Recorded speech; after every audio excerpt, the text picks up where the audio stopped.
दोस्तों नमस्कार, मैं रविंद्र कुमार और आप लोग देख रहे हैं भोजपुरी स्टोर चैनल। देखिए, एक और गाना का जो पोस्टर है खेसारी लाल यादव का रिलीज़ कर दिया गया है। तो कब रिलीज़ होगा ये गाना और कौन सा चैनल से रिलीज़ होगा, सब कुछ बता दूंगा। वीडियो को लाइक करिए, शेयर करिए और चैनल को सब्सक्राइब कर लीजिएगा। गाने का बोल सबसे पहले आप लोग जान लीजिए। तो गाने का बोल रखा गया है कि हिक भर निहारे दा, मतलब बहुत ही बेहतरीन गाना इस फिल्म में है दोस्तों। हिक भर निहारे दा गाना का बोल है।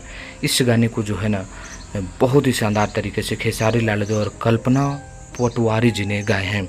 और इस गाने का जो म्यूजिक है और डायरेक्शन है, सब कुछ यानी लिरिक्स है राकेश निराला जी का और म्यूजिक ओम झा का है। और ये गाना आप लोगों के बीच 17 मई को, जी हाँ दोस्तों, 17 मई को सुबह में 6:30 बजे SRK music Bhojpuri YouTube channel के माध्यम से फुल HD प्रिंट रिलीज़ किया जाएगा। और ये कौन सा फिल्म का गाना है तो आप लोगों को बता दें कि रंग दे बसंती का। और ये फिल्म जो है आप लोगों के नज़दीकी सिनेमाघरों में 7 जून को रिलीज भी हो रहा है। तो इस गाने को आप लोग 17 मई को प्यार दीजिए और इस गाने के बारे में क्या कहना है कमेंट करिएगा। धन्यवाद।